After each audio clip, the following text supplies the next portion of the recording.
네, 안녕하세요, 여러분. 저희 이제 4주차 온라인 강의를 진행하도록 하겠습니다.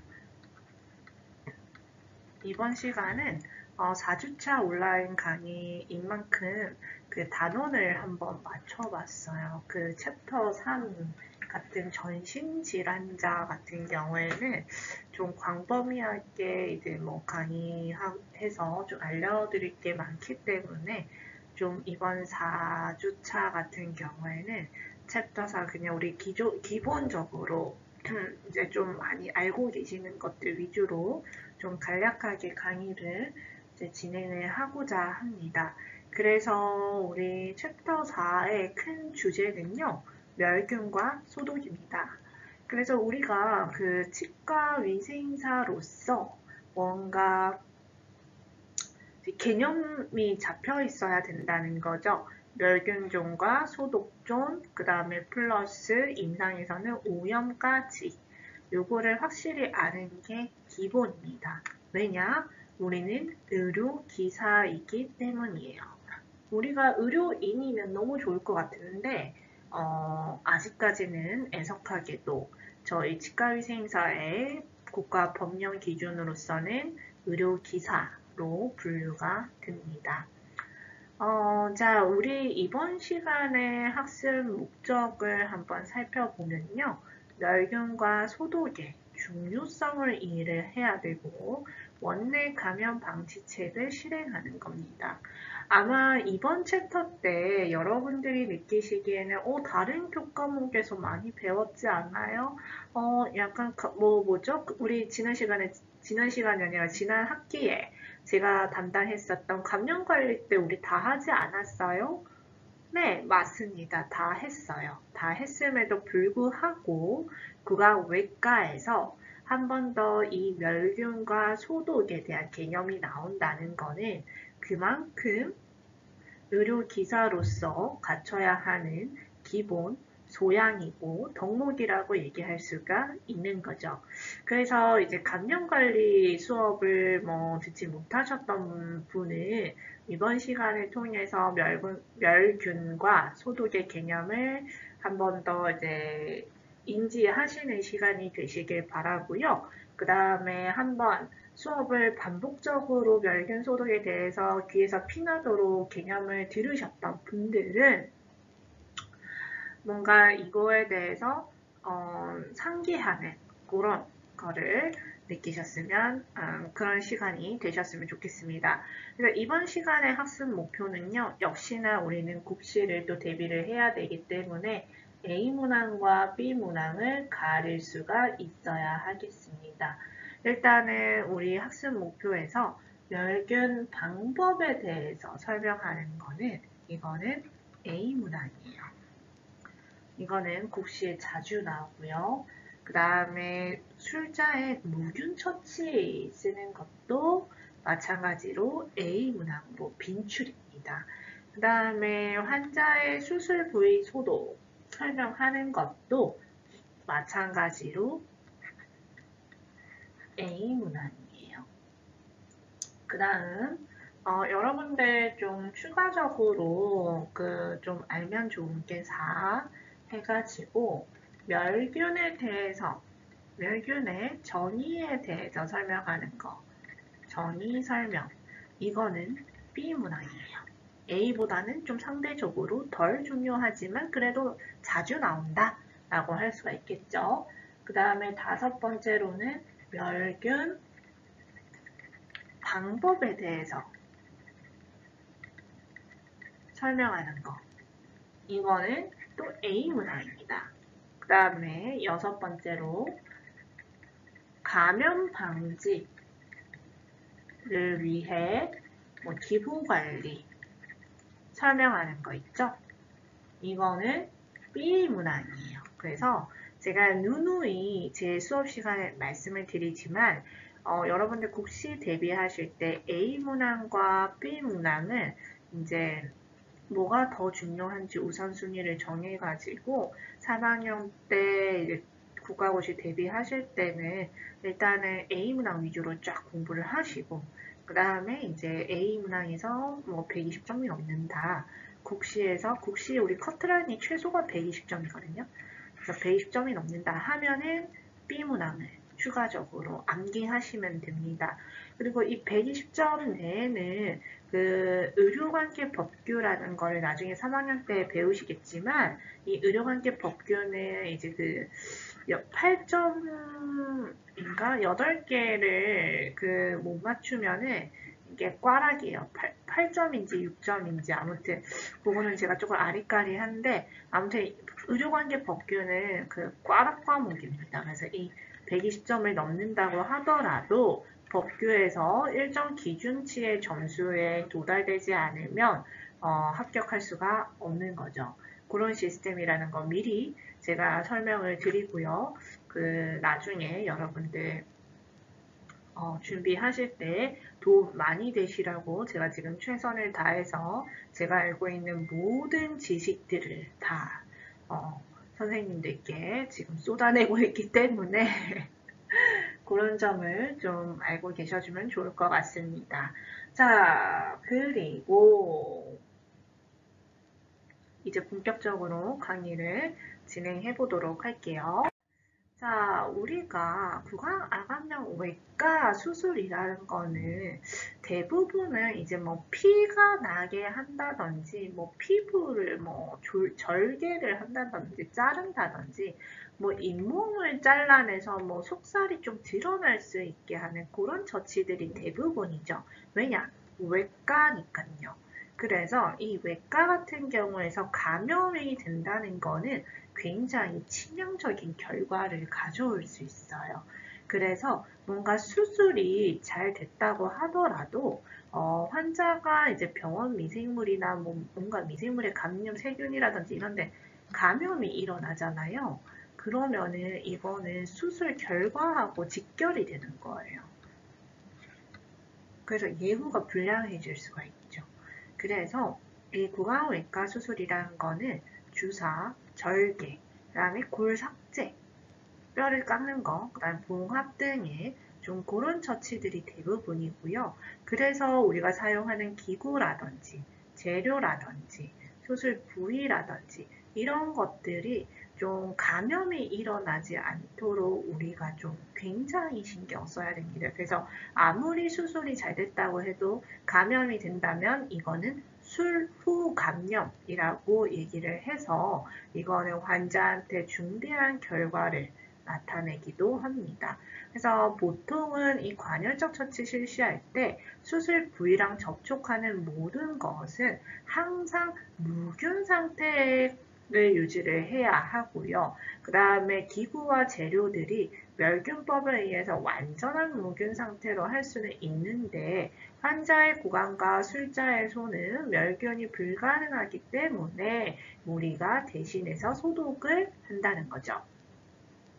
그래서 우리가 생각을 해봐요. 우리가 뭔가 수술을 할 거야. 근데 이 환자 같은 경우에는 우리가 우리 무균 처치해야 되니까 잠깐 저기 오토클레이브 잠깐 들어가 주세요. 이걸 할 수 없잖아요. 그러니까는 수술 부위를 이제 그 소독, 알코올 솜이라든지 뭐 이런 거 뭐죠? 포비돈이라든지 이런 걸로 소독을 한다는 거죠. 그래서 이제 우리 구강-아감염 외과에서 이제 멸균과 소독을 보면 자, 멸균이라는 거는 바이러스, 세균 이거 좀 중요하죠. A 문항이라고 했습니다. 바이러스, 세균, 진균, 포자 등에 포함해서 모든 형태의 미생물을 완전히 파괴하는 거를 우리 멸균이라는 개념을 씁니다. 그죠? 근데 소독은 병원성 미생물을 신체 외부에서 죽이거나 활동하지 못하도록 감염력을 억제하는 것을 우리는 소독이라고 합니다. 그래서 이 포자라는 거는 아프라는 의미이거든요. 그래서 이 아프를 완전히 죽였냐, 사멸을 했냐, 아니면 사멸하지 못했느냐, 그 차이입니다. 그게 핵심 차이예요. 그래서 멸균 같은 경우에는 있는 거 없는 거 싹 다 박멸이에요. 그냥 다 죽여버려요. 다 죽여버리는데 소독 같은 경우에는 잠깐만, 너 잠깐 여기 있어봐 라고 하고 이렇게 약간 기절시키는 단계라고 생각하시면 돼요. 그래서 약간 병원 미생물이 있으면은 걔네들 기절시키는 게 소독. 그 다음에 잠깐만 너 총으로 쏴서 죽여야 되겠다. 뭐 이런 거 그게 멸균이라고 할 수가 있는 거죠. 극단적으로 얘기하면요. 그래서 이 멸균이라는 건요. 감염을 철저히 예방해야지 중요한 수술이라든지 아니면 전신적인 건강 상태가 좋지 않는 환자한테 사용하는 기구는 반드시 진료 전에 멸균을 실시하셔야 되고요. 그 다음에 소독은 주로 우리 화학약품 등에 의해서 이루어지고 주 대상이 이제 질병을 일으키는 병원균들인데 이 소독은 이제 뭐 결핵균이나 아니면 간염이라든지 뭐 박테리아성 간염이라든지 이런 거는 파괴를 하긴 하는데 박테리아성 아포까지는 파괴하지 못한다는 거죠. 그래서 멸균은 진료실에서 사용하는 모든 기구, 뭐 거즈, 솜, 뭐 수술복, 뭐 이런 것들 다 그런 거를 멸균 대상으로 보고요. 소독 같은 경우에는 멸균할 수 없는 진료실 장비, 뭐 술자 손가락, 환자 수술 부위, 뭐 이런 것들이 해당이 되죠. 뭐 우리가 뭐 멸균존 한다고 해가지고 그 수술 테이블을 갖다가 잠깐만 우리 그 얘를 그 멸균 시켜야 되니까는요. 잠깐만 이 기계 큰 거 얘 멸균 돌릴 수 있는 기계 큰 거 좀 돌립시다. 안 돼요. 현실적으로 할 수 없습니다. 그렇기 때문에 걔네들은 소독으로 개념이 들어가는 겁니다. 자, 그래서 멸균이나 이 소독은 사용할 기구의 재질이나 아니면 크기 또는 양 또는 HBV나 HIV 등에 의해서 오염 유무에 따라 방법을 선택하고요. 보통은 이제 그 약물에다가 침적을 하고요. 첫 번째로. 그 다음에 세정을 합니다. 우리 솔 같은 걸로 막 씻어내고죠. 우리 설거지 하듯이 설거지합니다. 그래서 그 기구에 묻어있는 뭐 조직이라든지 뭐 이런 것들 일단 제거를 해요. 그 다음에 세 번째가 멸균이랑 그 다음에 소독을 하고 네 번째로 이제 그 드라이된 그 멸균 제품을 보관액 등에 순차적으로 시행합니다. 우리가 그 급하면은 소독 그러니까 멸균해서 나온 그 패킹된 기구들을 갖다가 드라이하지 않는 상태에서 그냥 그냥 이게 뭐지 그 웨트한 상태라는 게 뭔가 이게 젖어 있는 상태에서 그걸 그대로 그 우리 서랍에다가 쑤셔 넣는단 말이죠. 그러면은 그거는 또 그 미생물이 또 번식될 수 있기 때문에 보통 원칙적으로는 그거를 다 드라이 시킨 다음에 이제 보관을 해야 합니다. 그리고 보관을 할 때는 우리가 선납선출이라는 개념을 꼭 숙지하셔야 돼요. 그래서 우리가 선출이라는 이 개념 자체는 우리가 예를 들어서 9월 11일 날짜로 멸균을 돌렸습니다. 그 다음에 9월 12일 날짜로 또 멸균 돌린 게 있어요. 근데 우리 기구 정리하는 데는 9월 11일자가 이미 있고 그 다음에 12일자 돌린 거를 오늘 다시 넣어야 하는 상황이죠. 다시 서랍에 정리를 해야 되는데 이럴 때는 먼저 돌린 이 멸균 제품 이 9월 11일 날짜를 앞으로 제일 먼저 사용할 수 있게 빼고 그 뒤에 이제 9월 12일 날짜 거를 집어넣는 거예요. 제가 이것 때문에 처음에는 이런 개념조차를 몰라가지고 1년차 때 좀 많이 혼났던 경험이 있었어요. 그래가지고 제가 치과 처음 취업을 했는데 뭐 항상 처음 취업을 했겠지만 치과에 처음 취업을 해서 제가 이제 그 1년 차니까는 뭐 기구라든지 뭐 주변 청소라든지 뭐 이런 거를 주로 제가 담당을 했었습니다. 모든 치과가 지금까지도 그런 문화가 있는 걸로 알고 있는데요. 아무튼 그래서 제가 그런 거를 이렇게 막 하고 있는데 이제 저도 사람인지라 이제 업무 피로도가 높아지면은 대충 하고 싶은 거예요. 그래서 이 선납선출이라는 개념조차도 없었지만 그 당시에 그냥 그냥 멸균 나오면은 그냥 우리 그 서랍에 있는 멸균된 거 그냥 그대로 해서 그 위에 바로 그냥 얹었어요. 새로운 기구를. 근데 이렇게 하면은 안 된다고 이제 선임한테 겁나 혼났던 적이 있었거든요.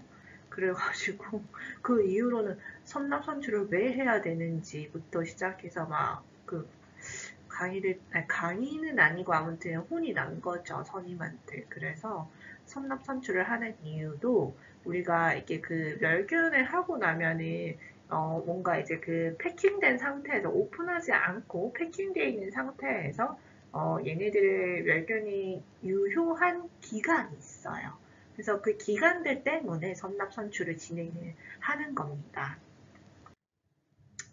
자, 그래서 우리가 한 그림을 보면요. 멸균 소독 과정에서 우리 멸균이랑 소독의 흐름을 먼저 보면 첫 번째 우리가 사용했어요. 환자한테 뭐 이그제미네이션을 하고 검진을 하고 이제 얘네들 기구를 치워야 돼요. 그래서 소독실로 얘를 들고 가요. 들고 가가지고 우리가 뭐 약액 침적이라고 하는데 그 세척 전에 우리가 그 미생물이나 박테리아 같은 거를 죽일 수 있는 그런 약물에다가 침정을 시켜요. 그래서 침정을 시킨 다음에 이제 얘네들을 뭐 초음파 세정할 것들은 세정을 하고 그 다음에 우리가 뭐 솔로 그 닦을 수 있는 거는 또 솔로 닦고 해서 덩어리들을 다 세정합니다. 그런 다음에 그 상태에서 바로 오토클레이브 돌려버리면 기구들이 다 부식이 돼요. 그렇기 때문에 건조를 시켜야 됩니다. 드라이 시켜야 되고 그런 다음에 분류해서 각 기구들을 분류해서 포장을 하는 거죠. 포장한 다음에 이제 그 인디케이터를 붙이고 인디케이터는 멸균 테이프를 얘기를 합니다. 이 멸균 테이프를 붙이고 멸균 소독을 하고요. 그 다음에 보관하고 그 다음에 사용하고 이게 다시 반복되는 사이클입니다. 그래서 우리 그림을 보시면요. 일단 진료 후에 기구들을 우리가 분류를 하죠. 그래서 감염성 폐기물들을 분류를 합니다. 분류를 할 때 뭐 손상성인지 비손상성인지를 분류를 하는데요. 아마 우리 감염관리학을 들으셨던 분들은 제가 이 부분을 굉장히 많이 강조를 했었기 때문에 뭐를 분류해야 되는지 잘 아실 거예요. 그래서 손상성에서는 대부분은 손상성에서는 뭐 이제 뭐 버라든지 아니면 파일이라든지 뭐 좀 찔리는 거 니들이라든지 뭐 이런 것들을 집어넣고요. 비손상성에서는 사용한 뭐 글러브라든지 아니면은 뭐 피 묻은 꺼즈라든지 뭐 이런 것들을 버리는 거죠. 조직이라든지. 근데 여기서 얘네 두 개의 차이점은 손상성 같은 경우는 얘네는 30일이 유효기간입니다. 그래서 30일 정도는 사용을 하고 얘네들을 그 폐기물 관리자를 불러서 그 폐기 처리를 해야 되는 거죠. 의료물 폐기 처리를. 그 다음에 이 주황색 봉다리 얘 같은 경우에는 비손상성 의료 폐기물이라고 해서 유효기간이 15일 이내입니다. 2주. 15일은 아니고 14일이네. 2주인데 이 2주 이내에 얘네들을 이제 교체를 해줘야 되는 겁니다. 그렇게 하시고 얘네 같은 경우에는 특히 뭐 치아 같은 경우에는 손상성이 버리든 비손상성이 버리든 상관없어요. 그거는 상관없고 아무튼 이런 구분점들이 있다라는 거를 그냥 알고 계시면 되시고 그 다음에 우리가 세척 전에 용액을 이렇게 담그고 그 다음에 우리가 세척 용액 같은 경우에는 대부분 제품마다 이제 그 물과 세척 용액의 비율이 있습니다. 그래서 그거를 그 사용법에 따라서 좀 준수해서 적절히 섞으시면 되시고요. 그 다음에 세척하고 초음파 세척기 한번 돌리고 여기는 지금 6분 정도 작동해야 된다고 되어 있지만 현실적으로 6분 작동하고 있으면 이제 선임들이 와서 말하죠. 너 뭐하니 지금? 밖에 바빠 죽겠는데 너 지금 뭐하니? 그러니까는 치과에서는 보통 30초에서 한 1, 2분 내로 그냥 끝내기도 합니다. 그렇게 한 다음에 이제 그 건조시키고 기구를 분류시키고 그 다음에 포장하고 멸균을 돌리게 되는 거죠. 그래서 우리 글로 한번 보면은 양객 침전이라고 하는 거는 사용한 기구에 묻은 혈액이나 오염을 그대로 방치해 두면은 이게 고착이 돼가지고 붙어져서 세정과 멸균이 좀 힘들어지기 때문에 사용하고 난 거는 이제 대기용액을 이제 사용을 해가지고 그 침적을 해요. 보통 소독약에는 이제 침적에 사용하는 소독약은 뭐 차염소산 나트륨이 좀 대표적으로 사용하고요. 그 다음에 뭐 글루탈 알데하이드나 아니면은 뭐 클로르헥시딘도 사용하기도 합니다. 근데 클로르헥시딘 같은 경우에는 우리가 수술할 때 뭔가 앰플 같은 거 있죠. 앰플을 추가적으로 얘네들을 써야 되는데 얘네들을 이렇게 멸균을 한번 돌려버리면 안에서 이 앰플에 있는 그 성분이 교묘하게 바뀔 수가 있다고 합니다. 그렇기 때문에 그거를 이제 클로로헥시딘에 아예 그냥 담궈 놓는 방식으로도 대체를 하기도 하고요. 그리고 세정 부분에서는 우리가 부착한 오염물들을 제거를 하고요. 청결을 유지하는 가장 효과적인 방법인데 기본적으로 그냥 흐르는 물에 솔로 문질러서 처리하는 거를 세척이라고 하고 그 다음에 초음파 세척 같은 경우에는 보통은 뭐 버라든지 아니면 임플란트 드릴이라든지 뭐 뾰족한 것들 위주로 조그만 거 위주로 해가지고 얘네들을 돌려버리는 거죠. 그 다음에 멸균과 소독 방법에는 가압증기랑 불포화 화학증기, 건열, 가스, 그 다음에 방사선 조사 멸균, 자비소독, 자외선 소독 등이 있는데 보통 자외선 소독은 거의 소독된다고 보기는 조금 개인적으로 어렵다고 저는 봐요. 그래서 그냥 가압증기 멸균법이 가장 확실하고요. 자외선 소독은 그냥 약간 완전 그냥 개인적으로 생각했었을 때는 그냥 뭔가 우리가 멸균한 거에 대해서 그냥 유지 정도 하자, 멸균된 제품을 유지 정도 하자, 약간 이런 개념으로 저는 바라보고 있습니다. 자, 그 다음에 오토클레이브 같은 경우에는요, 보통은 이제 수증기 열로 이제 단백질을 응고시키고 변형시켜서 멸균하는 방법이고요. 보통 금속 제품이나 면 제품을 그 멸균시킬 때 주로 우리 많이 이용합니다. 그래서 우리가 뭐 기구 같은 거를 돌릴 때도 수기구 같은 거 돌릴 때도 여러분들 이제 그 포에다가 싸가지고 이렇게 돌리잖아요. 그래서 금속이나 면 제품들의 이제 오토클레이브를 돌리고요. 그 다음에 고온에서 견딜 수 없는 플라스틱 제품이나 광학기 같은 거는 멸균할 수가 없습니다.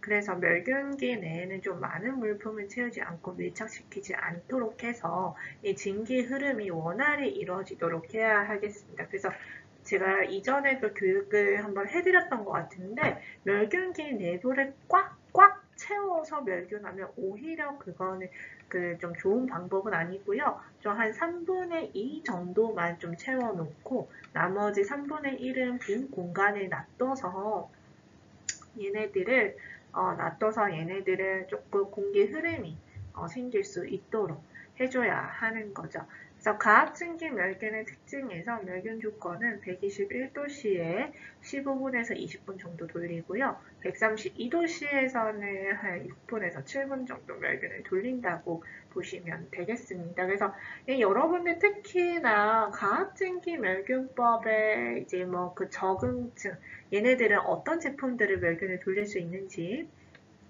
그 다음에 얘네들은 이제 어떤 장단점이 있고 온도는 어떻게 해야 되는지 이런 거 시험이 좀 잘 나오겠죠. 그래서 그 장점을 보시면 일단 효과가 확실하고요. 소요 시간이 짧습니다. 그리고 침투력이 좋아요. 그 다음 멸균 범위가 넓고 경제적입니다. 단점은 기구를 부식시킬 수가 있어요. 그래서 나리를 묻어지게 할 수 있고 건조 과정이 필요하고요.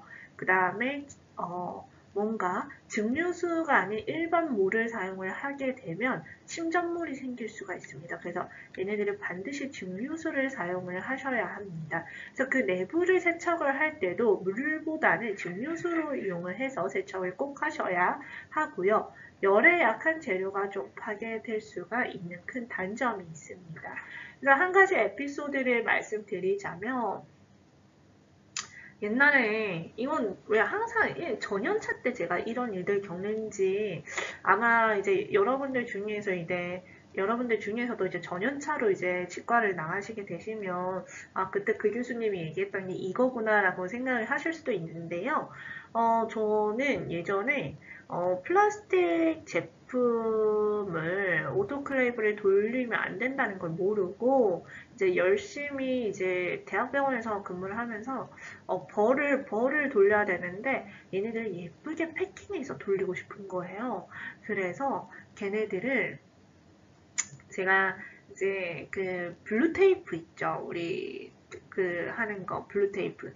제가 왜 그랬는지도 저도 모르겠어요. 근데 블루 테이프를 갖다가 여기 그 버가 움직이지 않도록 그 윗부분에 이렇게 싹 싼 거죠. 이렇게 버통이 이렇게 있으면 버가 이렇게 꽂혀 있을 거 아니에요. 그래서 이거를 테이핑을 이렇게 한 바퀴 돌린 거예요, 제가. 그런 상태에서 멸균을 돌렸더니 얘네가 다 녹아서 버에 다 들러붙은 거죠.